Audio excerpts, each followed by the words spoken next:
Welcome back to Dear Jesus, the podcast. Today we have a very, very special guest, a longtime friend, brother in Christ, all the things in between. But I'll let him introduce himself. Oh, I'm introducing myself. Okay, so then I will introduce him. We have Pascal here.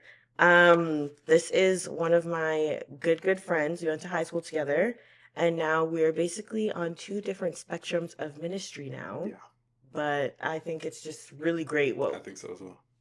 It's just Yeah, All right, a better story could not be written. Yeah. I think that was a good explanation or a good, Look, But okay. now you will introduce yourself. Okay, Yes. okay. As our lovely host said, my name is Pascal.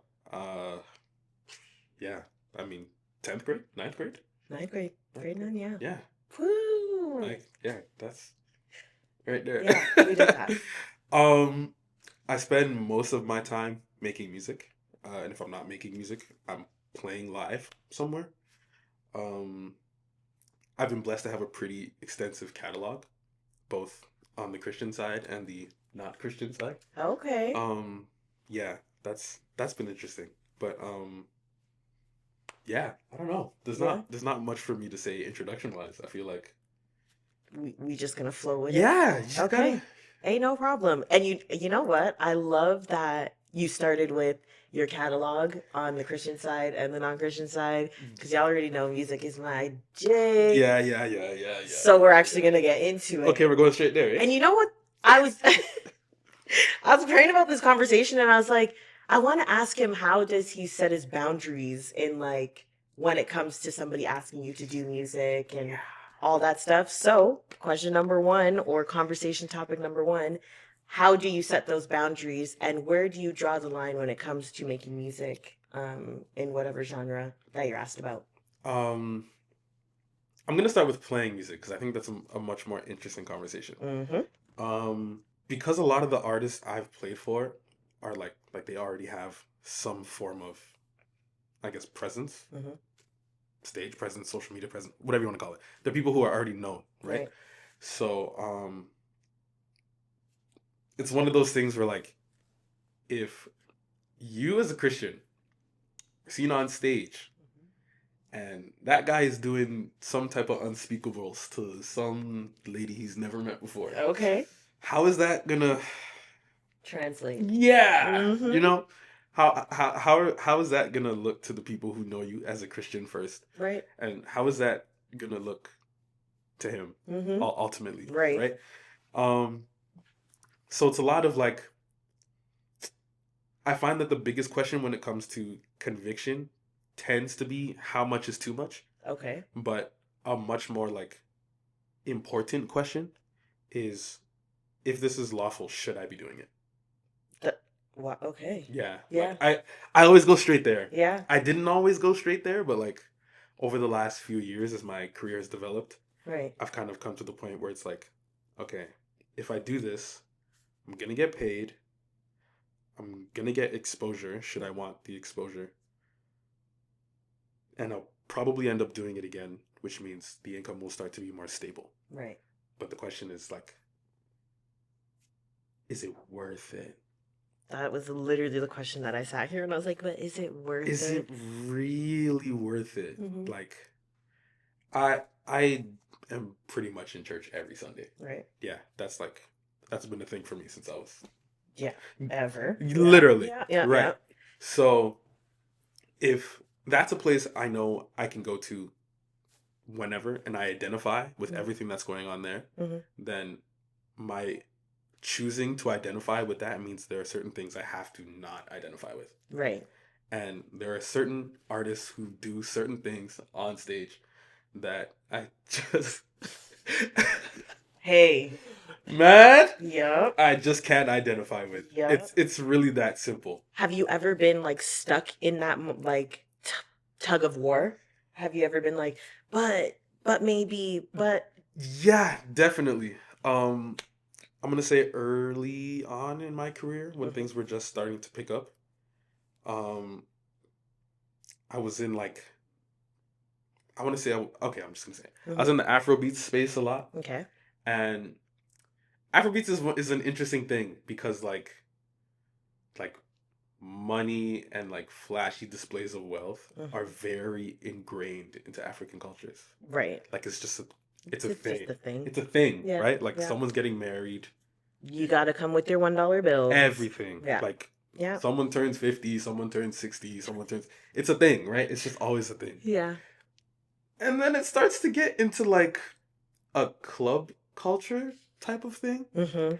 And that's where things start to get a little dicey for me personally. I've been in positions where it's like, you're on the band for this, you have to come.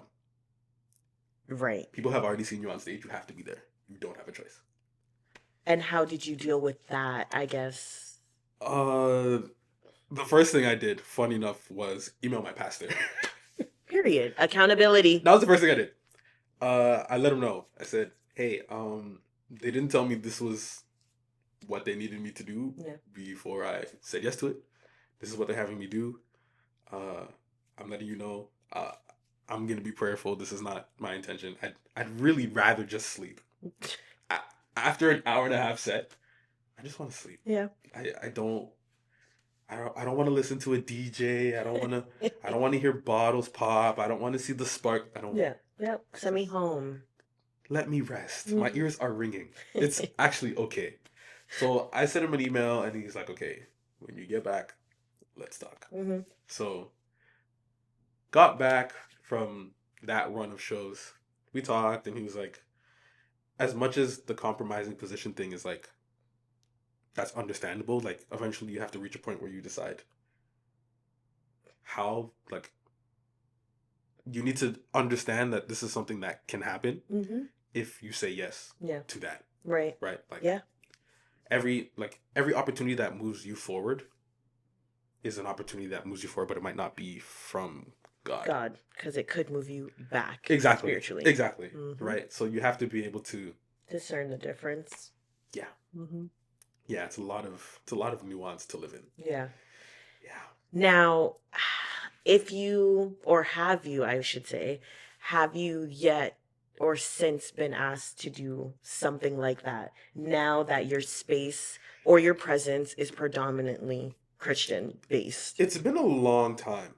I think the last time was, what year were we in? 2025? 2025, yeah. It's been just about a year. I think the last time was March of last year. Okay. That was the last time.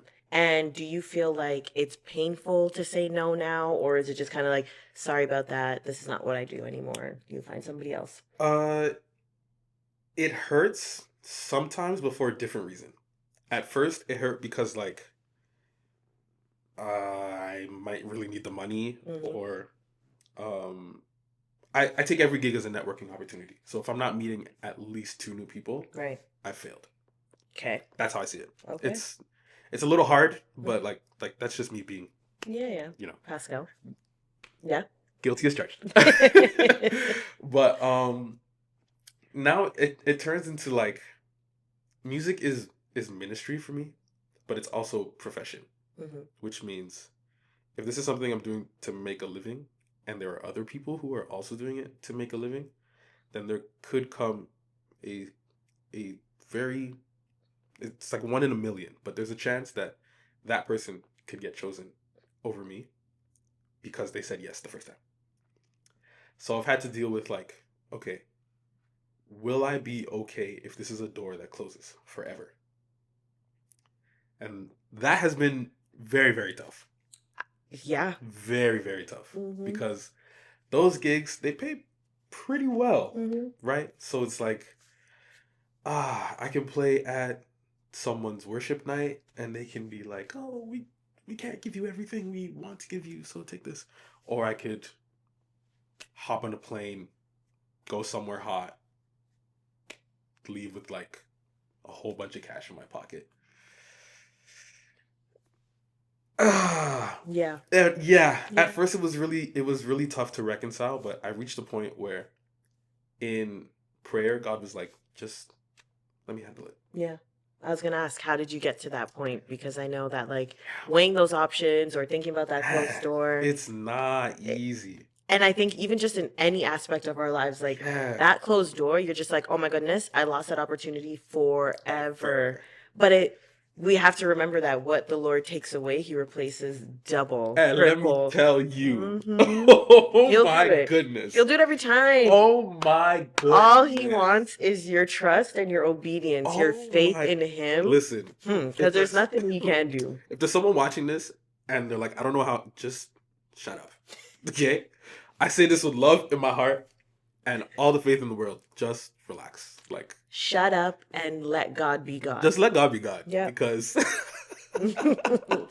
no, because you know what? Sometimes I really do be sitting back and I'm like, why did I think that like I was gonna be left for a stranded? second. Yeah, For a second. 1 second I thought that He was gonna let my feet touch that lava. Nah.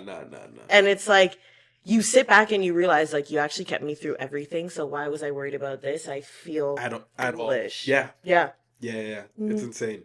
Wow. It's yeah. I've had a Mm-hmm. yeah, I've had a few of those in the last 8 months alone, Okay. where it's just like a lot of the stuff I was turning down was like pretty high paying, Mm-hmm. and I was turning it down because I had to serve in church, or it just wasn't the right call for me to take. And God's like, Yeah. Don't worry about it. Yeah. Don't worry. God's gonna get it back in blood every time. You know, bro. Every single Every time. single Yeah. time. No, it's hilarious. Like, yeah. I've received like emails where it's like, am I supposed to split this money with the rest of the? And they're like, no, that's For you. for you. Yeah. I'm like, okay. And you just give thanks to the Lord Most High. That's it. Yeah, because Pay your tithe, give your free will offering, and and go Yeah, and say thank you. it's insane. Wow. Absolutely insane. Yeah. Well, I feel like we just literally like jumped into the very We're first we're thing. here. How did you get here? Yeah. I think we should start. So you started talking. I was like, wait, we didn't even tell the people. These people have no idea. You know, like Yeah. what we're even talking about. Yeah. So how did you get to not to Pascal, but like in the music world Right. to be performing with Ryan and be flying out and Yeah. you can't find Pascal Dude, when you all the need to things. find Pascal. Yeah. You wake up and you're kind of like, when did you get They there? get there. Yeah. When did it all start? Okay. My final year of university. I want to say, okay, actually I remember it so vividly. It was like October of 2020. Mm-hmm. That's when it was. October of 2020. We're dealing with, okay, what's happening after school? You're going to go to law school, get a master's, all the things. Mm-hmm. So I'm gearing up to apply to law schools, write the LSAT, all the things. My GPA was pretty good. My LSAT score was competitive. Period. I applied to 7 schools, didn't get into 1. I said, okay. Yeah. Luckily, I had prayed about this beforehand. If you're going to do something, just pray about it beforehand. Always. Pray about it beforehand. Always. Even if you're going to do nothing, pray about it beforehand. Even if you don't want to make that move, just pray about it. Just pray about it. Yep. Please. Yeah. So I've been telling God, like, listen, my parents asked for at least 1 degree. I'm about to give them that 1 degree.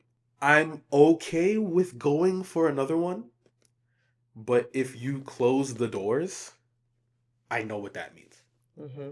If nothing happens, if nothing shakes, I know what you're saying. So if I get in, I'm going, and I'm trusting you to pull me through.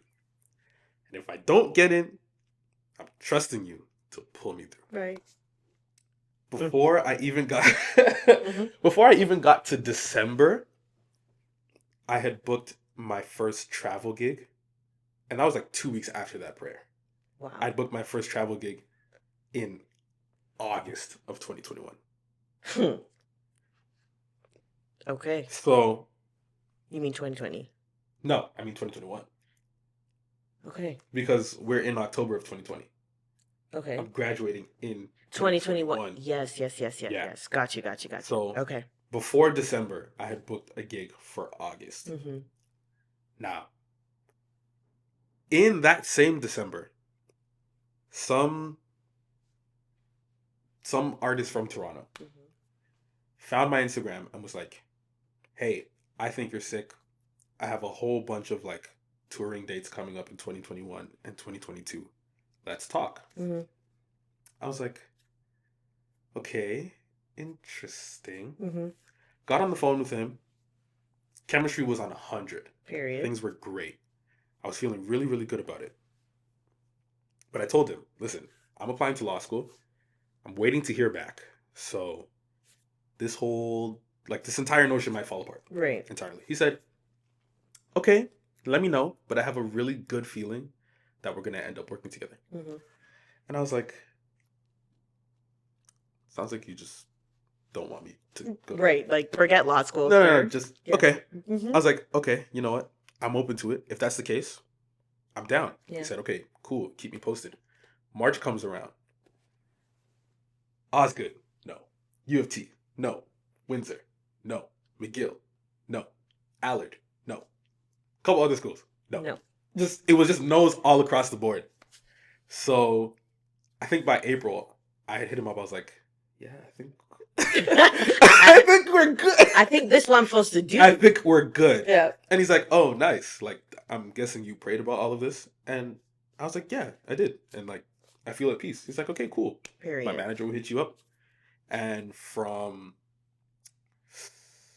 the end of that month, that was April, up until March of 2023, we had done like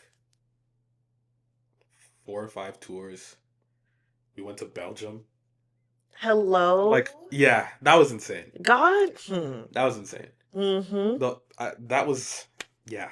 But the whole time I'm going through this, I really enjoy playing his music. But the whole time I was like, I want to do Christian music. Yeah.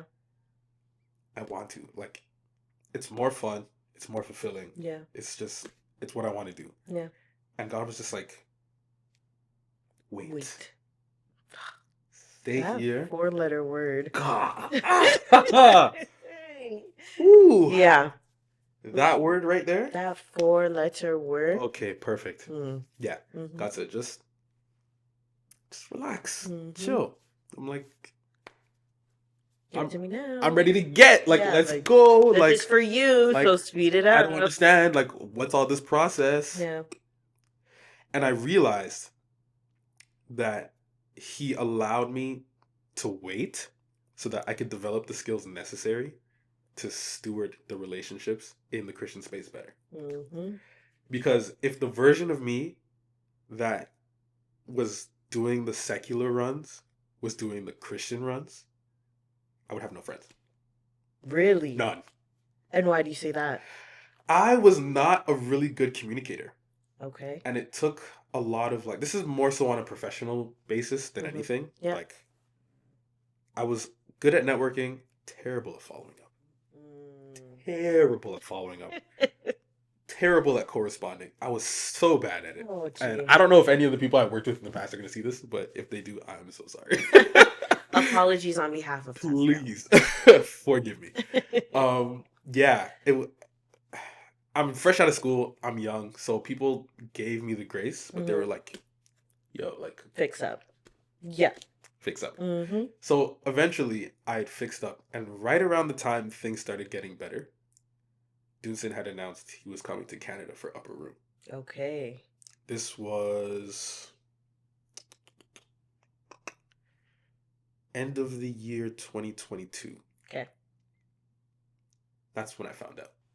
So at the time, I was like, yo, who's this Dunson guy? I actually had no idea who he was. No idea. Yeah. I just, my ears were not to like the Nigerian gospel scene at all. I just didn't know who he was. So I was like, you know what? A gig is a gig. I'll take it. It's so much more than a gig. Right. This is ministry. You are working with the Lord's souls. You are working with the Lord's children. You are working with so much more than you think you are when it comes to ministry. So much more. I tell people all the time, like, the whole point of ministry is for one person to enact change in the life of another person Mm-hmm. for the sake of something bigger than both of them. Yeah, it has nothing to do with you. Nothing. Absolutely nothing. You're actually just, yeah, Nothing. it Yeah. has nothing to do with You you. You're might as just well the be vessel. a wrench Mm-hmm. Yeah, quite or a literally. screwdriver. Like, Yep. yeah, you're But nothing. you better cry before the rocks cry out. I tell you that much. Yes. Hmm.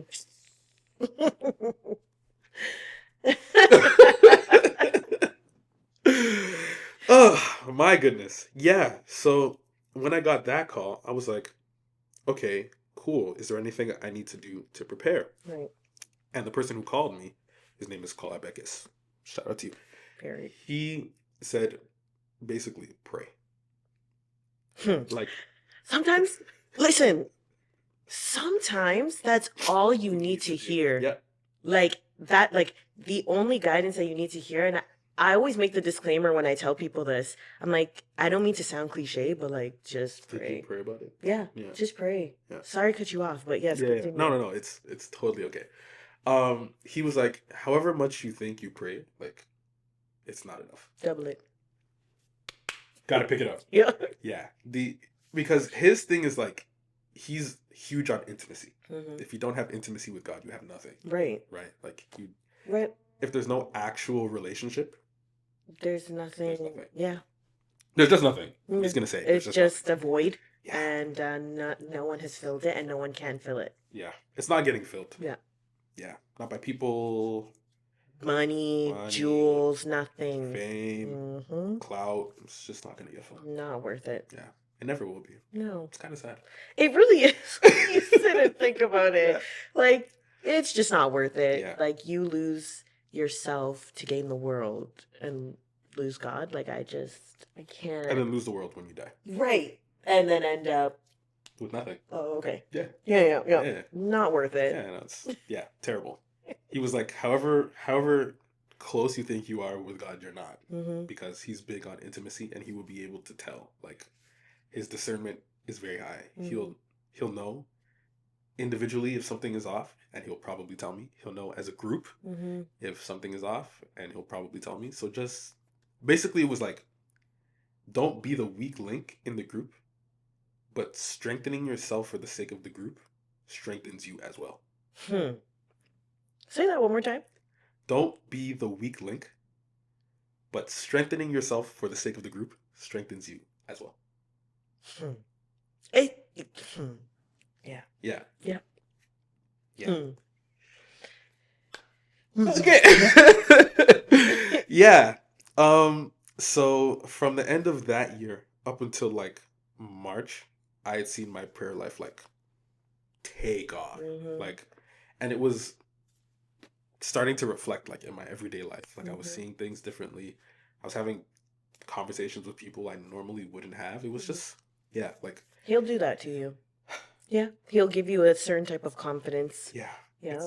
It's very, very jarring. Mm-hmm. Yeah. So after those, there were 2 upper room dates. He did a Friday and a Sunday, and he never does 2. Okay. He always does 1 and then just leaves. So for him to do 2 was like, okay, something's going on here. Right. There's a reason why. Yeah, there's definitely something going on here. So he did the 2, and then later that year, he did another program called The Outpouring. And at The Outpouring was himself and Nathaniel Bassey. Now, my good friend Josh is Nathaniel Bassey's music director. Okay. So when it was time for Bassey's set to start, he literally just had all of us stay on. Mm-hmm. Bassey ends the set, and Josh gets word from him that he wants a team in North America, and that Josh should pick a team, or should put a team together. Mm-hmm. So Josh is like, okay, are you ready? Like, can you handle it? I was like, I don't know. Right.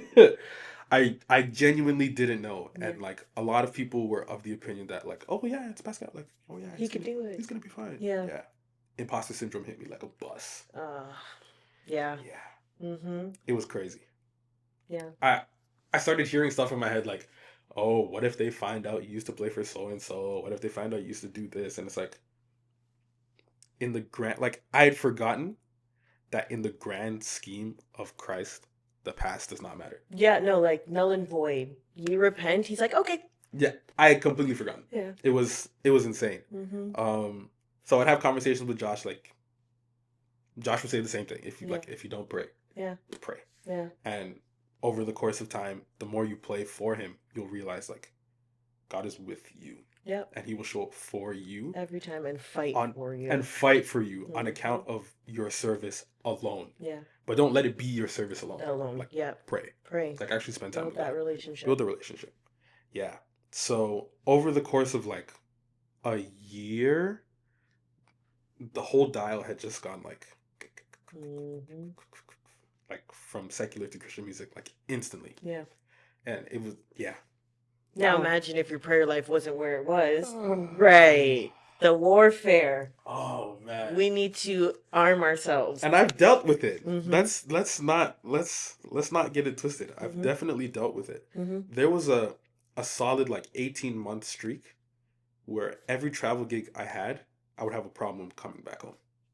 Like with flights, or you just not wanting to come home? It was mostly with flights. Like, oh, our engine went down, so we're just gonna have you guys wait for 12 hours. Or, oh, your luggage is on its way to a different city.